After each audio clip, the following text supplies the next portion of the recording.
आज सुनते हैं शनिवार व्रत की कथा। तो एक बार बोलिए प्रेम से शनि महाराज की जय।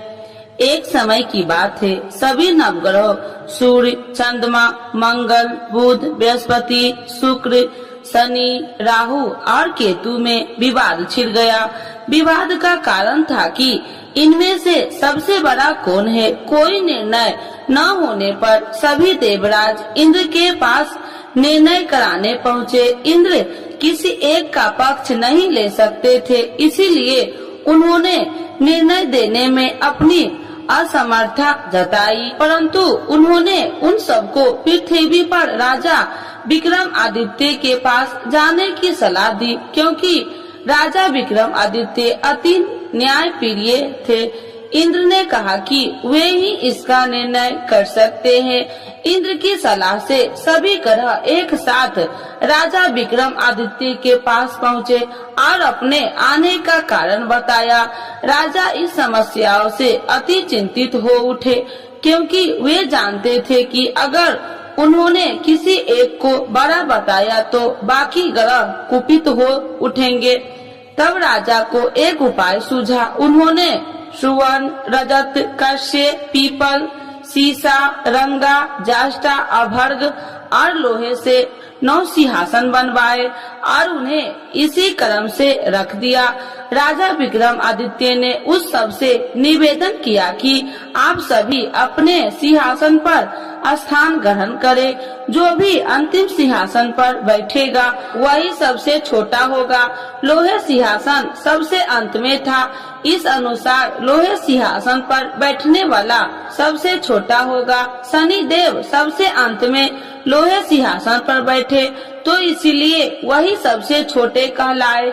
शनि देव को लगा कि राजा ने यह जानबूझकर किया है, इसीलिए उन्होंने कुपित होकर राजा से कहा, राजा तू मुझे नहीं जानता। सूर्य एक राशि में 1 महीना, चंद्रमा 2.25 महीना, 2 दिन, मंगल 1.5 महीना, बृहस्पति 13 महीना, वह बुध और शुक्र 1 महीने विचरण करते हैं, परंतु मैं 2.5 से 7.5 साल तक रहता हूँ। शनि देव क्रोधित होकर कहने लगे कि श्री राम की 7.5 आने पर उन्हें वनवास हो गया। रावण 7.5 आने पर वह वानरों की सेना से परास्त हो गया।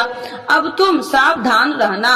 ऐसा कहकर शनि देव वहाँ से चले गए। इसके बाद अन्य देवताओं ने भी वहाँ से प्रस्थान कर लिया। कुछ समय बाद राजा की 7.5 आई। तब शनि देव घोड़े के सौदागर बनकर वहाँ आए। किसी ने राजा को सूचना दी कि कोई घोड़े का सौदागर आया है तथा उसके पास जो घोड़ा है वह बहुत बढ़िया है। राजा ने यह समाचार सुनकर अपने अश्वपाल को उस सौदागर से घोड़े खरीदने का आदेश दिया। अश्वपाल ने कई अच्छे घोड़े खरीदे। वह एक सर्वोत्तम घोड़े को राजा को सवारी हेतु दिया। राजा जैसे ही उस घोड़ा पर बैठा वैसे ही वह घोड़ा भागकर वन की ओर चल गया। वन में काफी अंदर पहुँच वह घोड़ा गायब हो गया और राजा भूख प्यास जंगल में भटकता रहा। भटकते भटकते राजा को बेहद प्यास लगी। तब एक ग्वाले ने उसे पानी पिलाया। राजा ने प्रसन्न होकर उसे अपनी अंगूठी दे दी। वह अंगूठी देकर राजा आगे चल दिया और एक नगर में पहुंचा।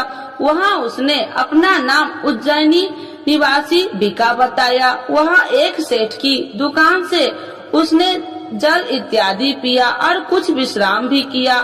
भाग्यवश उस दिन सेठ की बड़ी बिक्री हुई।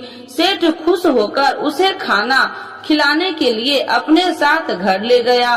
वहां उसने एक खूंटी देखी जिस पर एक हार टंगा था। राजा ने देखा कि खूंटी उस हार को निगल रही है और थोड़ी देर में पूरा हार गायब हो गया। सेठ ने समझा कि बीका ने हार चुरा लिया। उसने बीका को कोतवाल के पास पकड़वा दिया। फिर राजा ने भी उसे चोर समझकर उसके हाथ और पैर काट दिए। वह चैरंगिया बन गया और नगर के बाहर फिकवा दिया गया। वहाँ से एक तेली निकल रहा था। उसे राजा पर दया आई और उसने बीका को अपनी गाड़ी में बैठा लिया। वह अपनी जीभ से बैल को हाँकने लगा। उस काल राजा की शनि दशा समाप्त हो गई। वर्षा ऋतु आने पर राजा मल्हार गाने लगा। तब वह जिस नगर में था वहाँ की राजकुमारी मन भावनी को वह इतना भाया कि उसने मन ही मन प्रण कर लिया कि वह उस राग गाने वाले से ही विवाह करेगी। उसने दासी को राग गाने वाले को ढूंढने के लिए भेजी। दासी ने बताया कि वह एक चौरंगिया है, परंतु राजकुमारी न मानी।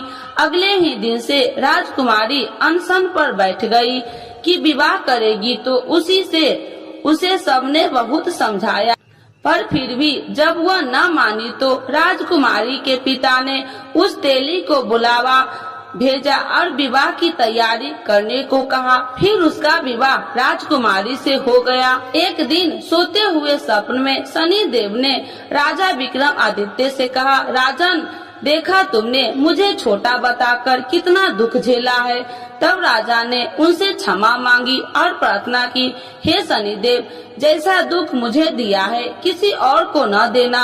शनिदेव मान गए कि और कहा, जो मेरी कथा व व्रत करेगा उसे कोई दुख न होगा, तथा जो नित्य मेरा ध्यान करेगा और चीटिया का आटा डालेगा उसके सारे मनोरथ पूर्ण होंगे।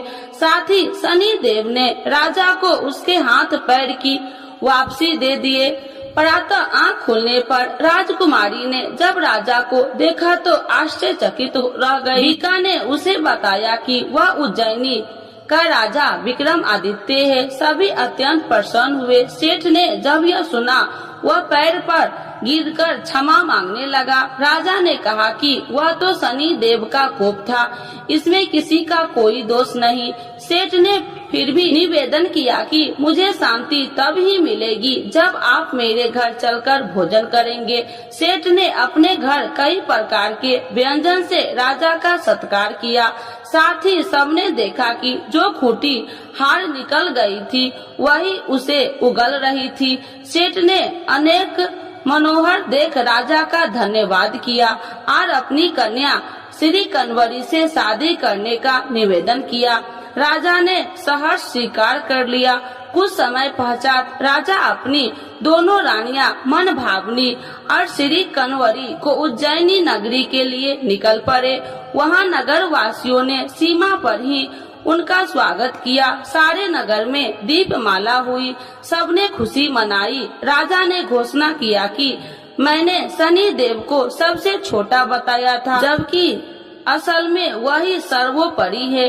तब से सारे राज्य में शनि देव की पूजा और कथा नियमित रूप से होने लगी। सारी प्रजा ने बहुत समय खुशी और आनंद के साथ बिताया। जो कोई शनि देव की इस कथा को सुनता है या पढ़ता है उसके सारे दुख दूर हो जाता है। तो एक बार बोलिए प्रेम से शनि महाराज की जय। आरती श्री शनि देव की जय। जय श्री शनि देव भक्तन हितकारी, सूरज के पुत्र प्रभु छाया महतारी। जय जय श्री शनि देव भक्तन हितकारी, सूरज के पुत्र प्रभु छाया महतारी। श्याम अंग वक्र दृष्टि चतुर्भुजाधारी, श्याम अंग वक्र दृष्टि चतुर्भुजाधारी। नीलांबर धार नाथ गज की असवारी, नीलांबर धार नाथ गज की असवारी। जय जय श्री शनि देव भक्तन हितकारी, सूरज के पुत्र प्रभु छाया महतारी। क्रीट मुकुट शीश सहज दीपत है लीलारी, क्रीट मुकुट शीश सहज दीपत है लीलारी। मुक्तन की माल गले शोभित बलिहारी, मुक्तन की माल गले शोभित बलिहारी। जय जय श्री शनि देव भक्तन हितकारी, सूरज के पुत्र प्रभु छाया महतारी। मोदक और मिष्ठान चढ़त पान सुपारी, मोदक और मिष्ठान चढ़े चढ़ती पान सुपारी। लोहा तिल तेल उड़द महसी है अति प्यारी, लोहा तिल तेल उड़द महसी है अति प्यारी। जय जय श्री शनि देव भक्तन हितकारी, सूरज के पुत्र प्रभु छाया महतारी। देव धनुज ऋषि मुनि सुमरत नर नारी, देव धनुज ऋषि मुनि सुमरत नर नारी। विश्वनाथ धरत ध्यान हमें शरण तुम्हारी, विश्वनाथ धरत ध्यान हमें शरण तुम्हारी।